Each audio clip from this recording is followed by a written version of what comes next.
Hello दोस्तों, स्वागत है एक बार फिर से आपका मेरे चैनल पर लीगल न्यूज़ 127 पे। दोस्तों, आज की वीडियो में मैं बात करूंगी कि आपको आपकी जो भी डिवोर्स केसेस चल रहे हैं और आप चाहते हैं कि आपको मेंटेनेंस देना ना पड़े, ना एलिमनी देने पड़े, तो मैं आपको ऐसे कुछ 3 पॉइंट्स बताऊंगी जिसको आपको कोर्ट में बोलना है और उस तरीके से आपको मेंटेनेंस देने की जरूरत भी नहीं पड़ेगी, ना एलिमनी देने की जरूरत पड़ेगी और आपको साथ ही डिवोर्स की डिग्री भी जल्दी मिल जाएगी, आपको डिवोर्स भी जल्दी मिल जाएगा। अब वो ऐसे कौन से तरीके हैं ये जानने के लिए आप वीडियो में एंड तक बने रहिएगा। आप मेरे चैनल पर नए हैं तो चैनल को लाइक करना, शेयर करना, सब्सक्राइब करना बिल्कुल मत भूलिए और साथ ही बेल आइकन दबा दीजिए ताकि आपको टाइम टाइम पे मेरी वीडियो की नोटिफिकेशन भी मिलती रहे। तो चलिए चलते हैं अपने टॉपिक की और बिना वक्त ज़ाया किए हुए। देखो, जो मैं आपको 3 पॉइंट बताऊंगी उसमें से तो 2 पॉइंट है और एक नियम है। उस नियम का यूज करने से क्या आपको फायदा होगा वो मैं आपको स्टेप बाय स्टेप बताती हूँ। देखो, होता क्या है, जब फर्स्ट आपका मैं पॉइंट बताती हूँ, अगर पत्नी साथ में नहीं रह रही है बिना किसी रीजन के, जैसे कि अलग रह रही है और आप पे झूठे आरोप लगा देती है, चाहे वो DV एक्ट का हो, 498 का हो, मेंटेनेंस पाने के लिए, आपको परेशान करने के लिए। अब इससे क्या होता है, क्योंकि आज के डेट में सबको पता है जो भी लेडीज से क्या होती है, कोर्ट का मिसयूज करती है, जो भी उनको राइट्स मिले हुए हैं सब उनका मिसयूज करती है। मेरे पास काफ़ी सारे कमेंट्स आते हैं काफ़ी व्यूवर्स के कि मैम हमारी पत्नी छोड़ के चली गई है बिना किसी रीज़न के और पैसे भी मांगती है, कहती है कोर्ट में भी नहीं आऊँगी, पैसे भी मुझे चाहिए, और तू जाता तलाक देना तो तलाक भी नहीं दूंगी, तुझे परेशान कर दूंगी, तुझे पैसे देने पड़ेंगे। अब वो कहता है कि भाई मैं रेडी भी हूँ देने के लिए, बट कोर्ट में तो आए, मैं ऐसे कैसे दे दूँ, फिर तो वो मांगती रहेगी और मुझे तो इससे कोई फ़ायदा ही नहीं हुआ। क्योंकि मोस्टली क्या होती है, पत्नी का मेन मकसद होता है जो झूठे केसेस लगाती हैं, पति को परेशान करना, उसके घर वालों को परेशान करना, झूठे आरोप लगाना। उससे क्या होता है, उनको मेंटल क्रूरल्टी भी होती है, फिजिकली होगी, मेंटली होगी, पैसे को लेके जो अलग होगी वो, क्योंकि कोर्ट में आना जाना उसका खर्चा अलग लगेगा। भाई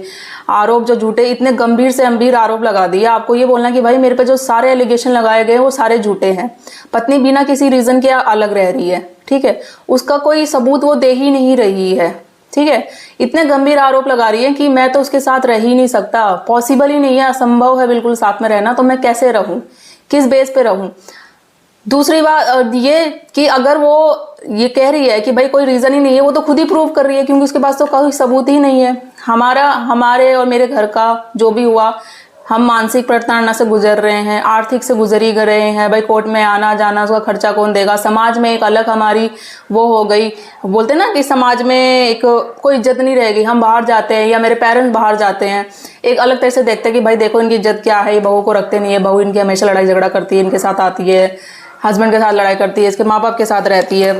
लड़ाई झगड़ा रहती है, मतलब हर एक चीज़ों का सामना करना पड़ता है। तो हमें तो हर तरीके से दिक्कत हो रही है, तो किस चीज़ से मैं अपनी पत्नी को वापस रखूं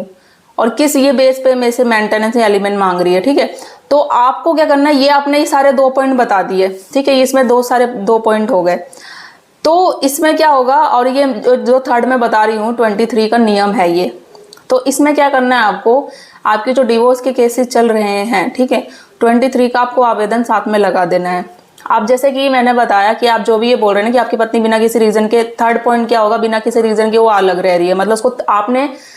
पत्नी ने आपको त्याग दिया है, एक डिजर्शन में आ जाएगा, तो डिजर्शन में तो ऑटोमेटिक आपको डिवोर्स मिल ही जाएगा, ठीक है। और साथ में क्या होगा, भाई कोई रीजन तो दे ही नहीं रही है, ऐसी रह गई है, तो इसमें आपको मेंटेनेंस एलिमनी भी देने की जरूरत नहीं है। आप खुद बोलोगे कोर्ट में कि जब कोई रीजन ही नहीं है, कारण ही नहीं है, पत्नी बिना किसी रीजन छोड़ के गई है और वो झूठे पे आरोप लगा रही है, इतने गंभीर गंभीर आरोप लगा रही है जो हमने किया ही नहीं है, ना मैंने किया है ना मेरे माँ बाप ने किया है, और वो कोई सबूत ही नहीं है, तो इससे तो साफ जाहिर होता है कि भाई वो झूठी बोल रही है। इससे क्या होगा, जब पत्नी को पता चलेगा ना, वो खुद पता चल जाएगी भाई कि इससे, और आप उस पर डिमांड करोगे कि भाई देखो मैं मानसिक से गुजर रहा हूँ, मुझे मेंटल क्रूरल्टी हो रही है, पैसे से रिलेटेड खुद हो रही है, तो मैं इस पे आरोप लगाऊंगी। मुझे जो 23 की एप्लीकेशन आप लगाओगे ना, वो नियम ये कहता है 23 का कि आप अपनी पत्नी से कंपनसेशन मांग सकते हैं, कोर्ट में आने जाने का खर्चा मांग सकते हैं। जब ये पत्नी को खुद पता चलेगा ना, वो केस को डिले ही नहीं करेगी, या वो डिवोर्स ही दे देगी, या साथ में रहना होगा तो रहेगी, नहीं तो वो डिवोर्स ही, मतलब ये होता है ना कि डिले करना, कुछ लेडीज से जानबूझ के होती है डिले करना, परेशान करना कि भाई तू आ, तेरे को कोर्ट के चक्कर लगाऊंगी, तुझे इतना परेशान करूंगी ना तेरे घर वालों को, तो तुझे अच्छे से पता चल जाएगा। जब उसे ही पता चलेगा भाई ये तो मतलब ये नियम है, ये तो मुझसे ही, मैं इससे पैसे की डिमांड कर रही हूँ, ये मुझसे डिमांड कर रहा है, मतलब कंपनसेशन देना ही पड़ेगा, या मुझे एलिमनी इसका जो है करना है, वो तो डिले नहीं करेगी। इससे ये होगा कि आपके डिवोर्स भी आसानी से मिल जाएगा आपको, और साथ में आपको कंपनसेशन भी और खर्चा भी आने जाने का जो है वो भी कोर्ट दिलवाएगी। तो ये नियम 23 का ये कहता है। जो 3 मैंने पॉइंट बता दिए हैं, तो यही आपको कोर्ट में जाके बोलना है, ठीक है। पहला वही, बिना किसी रीजन के अलग रह रही है, कोई भी रीजन नहीं है, झूठे पे झूठे आरोप लगा रही है। क्योंकि देखो दोस्तों, आपको पता है जब भी पतियों पे केस चल रहा है, झूठे आरोप, जो भी पत्नी साथ में नहीं रहना चाहती है, झूठे आरोप लगा रही है उन पे, उनके घर वालों पे लगा रही है, इतने गंभीर आरोप कि वो खुद नहीं जाते और वो बिल्कुल फ्रस्ट्रेट हो गए हैं। पता है मेरे को, क्योंकि हमारे पास केसेस आते रहते हैं, मेरे पास मेरे व्यूवर्स के भी काफी कमेंट्स आते हैं कि मैडम शादी को 10 साल हो गए, 20 साल हो गए है, बट अभी तक केस चल ही रहा है, ये चल रहा है, हम परेशान हो गए, हम दूसरी जिंदगी अच्छे से बिताना चाहते हैं। तो यही है, आप मना करो। मेरे पास एक कमेंट भी आया था, कहते कि कोई ऐसा बोलने की जरूरत नहीं है, मेरा व्यूवर था, बोलता है मुझे ऐसा बोलने की जरूरत नहीं है, बस जाओ बोल दो रखूंगा, फिर जज भूल जाएगा, दूसरी डेट पे जाओ, फिर वही बोल दूंगा हाँ मैं पत्नी को रखना चाहता हूँ, तीसरी बार जाओ, ऐसी ऐसी आ जाओ। तो इससे क्या होगा, ऐसे झूठ बोलने से कि हाँ रख लूंगा पत्नी को, फिर आप नेक्स्ट डेट पे जाओगे, फिर वही बात बोलोगे, फिर रखोगे नहीं, फिर बोलूंगा। इससे तो आप ही का टाइम वेस्ट हो रहा है, कोर्ट का भी हो रहा है, आपका भी हो रहा है। सिंपल, अब अगर आप अपनी पत्नी से अलग रहना चाहते हो तो ना बोलो जाके कि मुझे साथ में नहीं रहना है। और साथ साथ अगर आपको भाई आपको पता है कि मेरे को इतनी जिंदगी मेरी खराब हो गई है, मुझ पे इतने आरोप लगाए गए हैं क्योंकि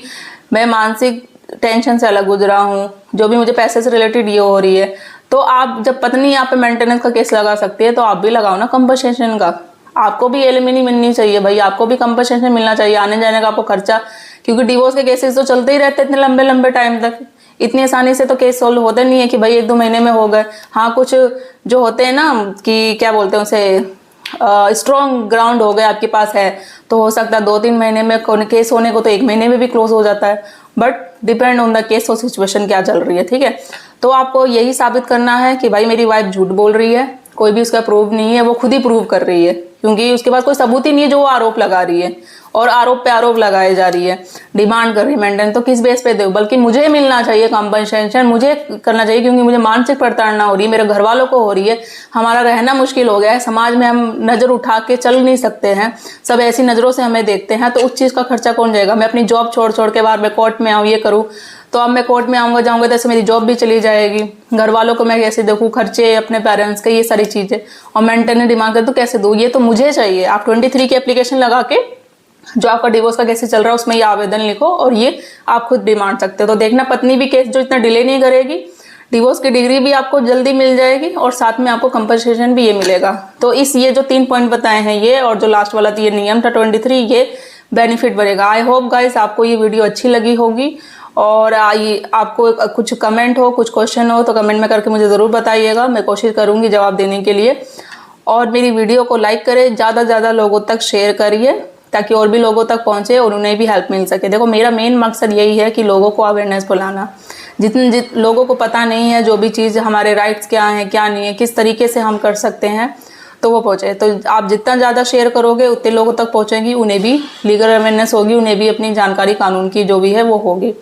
तो जल्दी मिलती हूँ मैं ऐसे ही इन्फॉर्मेटिव वीडियो के साथ, और मेरे चैनल को लाइक करना, शेयर करना बिल्कुल मत भूलिए। जब तक के लिए थैंक यू।